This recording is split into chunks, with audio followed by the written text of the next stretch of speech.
O mundo foi oficialmente convidado a visitar a América. Contudo, aqueles que pretendiam chegar para criar problemas, como ocorre em qualquer outro país, não seriam bem-vindos. O verão de 2025 deveria preparar o cenário para o grande retorno dos Estados Unidos aos principais holofotes esportivos do planeta. A Copa do Mundo retornaria ao país pela primeira vez em mais de 3 décadas, prometendo arenas lotadas, turismo recorde e uma celebração que buscava mostrar algo além do próprio esporte. Em vez do triunfo esperado, uma decisão inesperada provocou repercussões em todo o mundo. A FIFA anunciou que uma parte significativa do torneio seria transferida para o norte, afastando-se das cidades americanas e direcionando-se para as mãos do Canadá. O motivo não estava relacionado a falhas de infraestrutura ou estádios despreparados. Era política. Bilhões de dólares em receitas projetadas desapareceram da noite para o dia, junto com o prestígio de sediar o que deveria ter sido um momento histórico. Restrições severas de visto, taxas de entrada exorbitantes e proibições de viagem generalizadas deixaram torcedores de diversos países se sentindo excluídos. Companhias aéreas reduziram campanhas, grandes patrocinadores hesitaram e a FIFA se viu diante de uma questão inevitável. O que aconteceria se o público simplesmente não chegasse? Enquanto Washington se envolvia em políticas que afastavam visitantes, Ottawa se apresentava como aberta, confiável e pronta para entregar resultados. Em meados de agosto, a decisão foi selada a portas fechadas em Genebra, e o Canadá emergiu com grande parte dos holofotes. Assim, o torneio, antes projetado como a volta triunfal dos Estados Unidos, transformou-se em uma narrativa de perdas. A política havia ofuscado o próprio esporte. E, mais importante, levantava-se uma questão central: o que essa mudança significaria para o futuro da influência global americana? A Copa do Mundo sempre buscou provar que o esporte poderia ultrapassar barreiras que a política jamais conseguiu transpor. Era para ser o único evento capaz de suavizar fronteiras, interromper rivalidades e unir o mundo sob o mesmo hino. No entanto, em 2025, foi a política que rompeu essa promessa. O impasse teve início em Washington, em 10 de julho, quando o governo Trump expandiu sua proibição de viagens para 12 países, entre eles Nigéria, Irã, Venezuela e Egito. A decisão foi absoluta, sem exceções. Da noite para o dia, milhões de torcedores foram retirados da lista de convidados de um evento que prometia ser a maior celebração esportiva do século. Na semana seguinte, a situação se agravou. Uma taxa de visto de $250 passou a ser cobrada de viajantes de todos os países não participantes. Para uma família sul-americana de 4 pessoas, o custo chegava a $1.000 antes mesmo de incluir passagens, hospedagem e alimentação.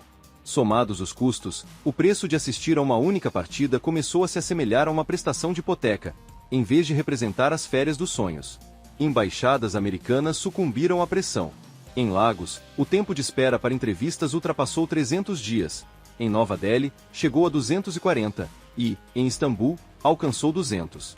O torneio estava a menos de um ano de distância, mas torcedores que haviam se inscrito de boa-fé sequer conseguiram agendar seus compromissos antes do início da competição. Com a queda na demanda, os efeitos colaterais atingiram cidades americanas que haviam apostado tudo no aumento do turismo. Em Nova Jersey e Dallas, organizadores reduziram discretamente os planos para o verão. Festivais, feiras gastronômicas internacionais e shows que deveriam ocorrer em torno das partidas foram cancelados.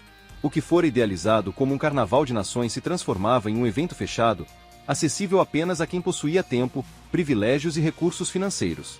Para milhões de pessoas ao redor do globo, a mensagem tornava-se clara. Os Estados Unidos haviam prometido um festival de abertura, mas entregaram uma fortaleza de taxas, burocracia e barreiras. Essa contradição atingia o cerne do evento.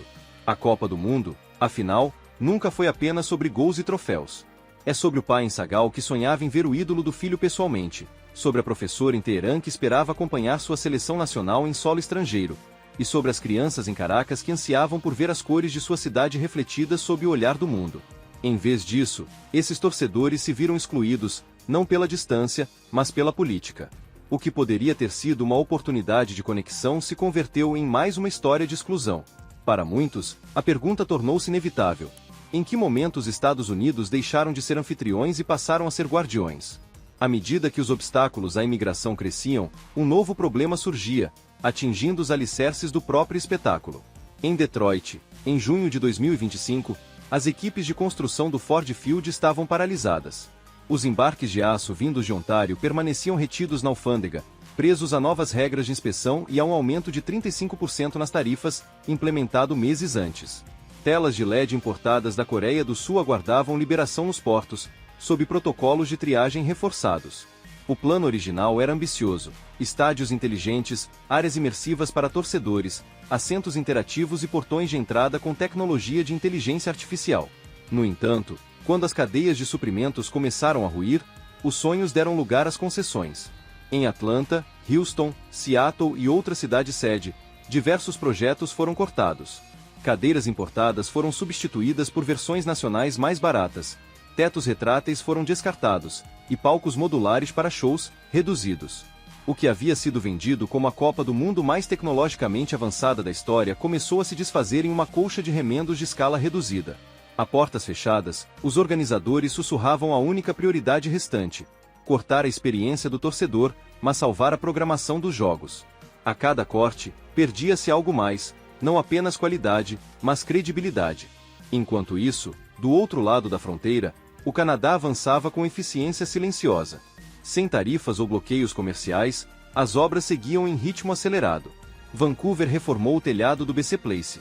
O sistema de transporte público de Toronto integrou o passe digital de torcedor da FIFA meses antes, e a zona tecnológica de Montreal estava totalmente operacional ainda antes de agosto.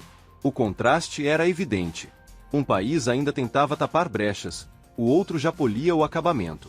A lição era inescapável: quando o comércio se transforma em arma, o progresso se torna vítima. Para os Estados Unidos, as consequências ultrapassaram o cimento e o aço. As tarifas criadas para proteger as indústrias nacionais passaram a sufocar o próprio palco destinado a exibir a liderança americana. Estádios foram reduzidos, prazos adiados e reputações construídas ao longo de décadas ruíram sob o peso da burocracia. A questão mais profunda começava a emergir: como uma nação poderia pretender liderar o mundo se não conseguia concluir o próprio palco? E então veio o golpe final. Em julho de 2025, a Emirates Airlines, uma das parceiras de longa data da FIFA, emitiu um comunicado que surpreendeu o setor esportivo. 15 milhões de dólares em patrocínios originalmente destinados a cidades-sede americanas foram redirecionados para o Canadá. A justificativa oficial soou diplomática: preocupações com incertezas logísticas, barreiras imigratórias e regulamentações imprevisíveis. Por trás da linguagem cuidadosa, contudo, escondia-se uma verdade mais dura: sediar nos Estados Unidos havia se tornado um risco elevado, um terreno instável. Outras empresas seguiram a mesma trilha. A Visa reduziu suas campanhas no território americano e ampliou os investimentos em Toronto e na Cidade do México. A Adidas transferiu milhões de dólares de Los Angeles e Miami para ativações em Vancouver, Montreal e Guadalajara. O raciocínio era pragmático: esses mercados ofereciam clareza, previsibilidade e segurança na entrega. O que se perdeu nas cidades americanas não foi apenas o capital corporativo, mas a confiança. Os efeitos foram imediatos. Os patrocínios, base financeira de projetos de infraestrutura, transporte público e segurança, desapareceram de um dia para o outro. O turismo se preparava para enfrentar hotéis e restaurantes vazios. Nos bastidores, os organizadores chamavam o cenário de triagem financeira. Obrigações de hospedagem foram renegociadas, fanzones reduzidas, eventos cortados, cronogramas comprimidos. O que fora anunciado como um festival continental começou a ser reescrito em tempo real, reduzido a uma versão menor e contida da promessa original. Enquanto os Estados Unidos se enredavam em incertezas, o Canadá colhia os frutos. Os dólares dos patrocínios fluíam para o norte. A sinalização da FIFA era realocada. Companhias aéreas cancelavam voos promocionais. Ottawa não precisou disputar os holofotes, Washington havia recuado. Quando as empresas, os atores mais pragmáticos da arena global, começam a retirar o seu dinheiro, o debate deixa de ser político. Passa a ser econômico, e a economia raramente mente. Em Zurique, em junho de 2025, na sede da FIFA, um arquivo lacrado com o rótulo Protocolo de Contingência 3A foi retirado de uma prateleira. Seu conteúdo não era uma especulação, mas um plano operacional completo para transferir partidas dos Estados Unidos para o Canadá e o México em até 90 dias. Os exercícios já haviam sido conduzidos.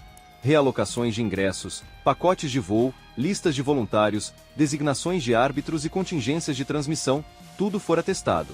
A FIFA sabia quais hotéis canadenses poderiam absorver o público excedente, quais estádios mexicanos atendiam aos padrões de transmissão e quais empresas de telecomunicação poderiam sustentar o aumento da largura de banda. Não se tratava de uma ideia, mas de uma apólice de seguro. E, em memorandos internos, o plano já não era tratado como hipótese, mas como cronograma. A questão não era mais se os Estados Unidos perderiam partidas, mas quantas e em quanto tempo. Mesmo assim, em várias cidades-sede americanas, a gravidade da situação permanecia oculta. Em Miami, Seattle e Los Angeles, os planejadores mantinham a esperança de que o pior já tivesse passado. Enquanto isso, em Montreal, Vancouver e Guadalajara, hotéis remarcavam discretamente blocos de quartos, autoridades de transporte ensaiavam novos padrões de tráfego e contratos de alimentação eram atualizados. Enquanto os Estados Unidos tentavam preservar as aparências, Canadá e México se preparavam para assumir a dianteira. Porque, quando as instituições globais perdem a confiança na confiabilidade, elas não discutem, elas se adaptam. Os Estados Unidos ainda possuíam os estádios, mas a FIFA havia assumido o comando, e a virada já estava em curso. A história da Copa do Mundo de 2026 não será apenas sobre prazos perdidos ou promessas descumpridas. Será lembrada como o relato de uma instituição que deixou de confiar na capacidade americana de honrar compromissos, e se preparou para o fracasso por não ver alternativa. Nada disso foi improvisado. Tratava-se de um plano B meticulosamente desenhado, testado em silêncio e agora executado com precisão. Enquanto os Estados Unidos enfrentavam a paralisia burocrática e a erosão de sua reputação, seus vizinhos avançavam com disciplina técnica. O Canadá, fiel à sua diplomacia discreta, coordenava cada detalhe com perfeição. O BC Place, em Vancouver, exibia certificação FIFA, climatização moderna e integração total com o transporte público. Em Toronto, o estádio havia sido ampliado e modernizado, cercado por mais de 30 mil quartos de hotel disponíveis a poucos minutos de distância.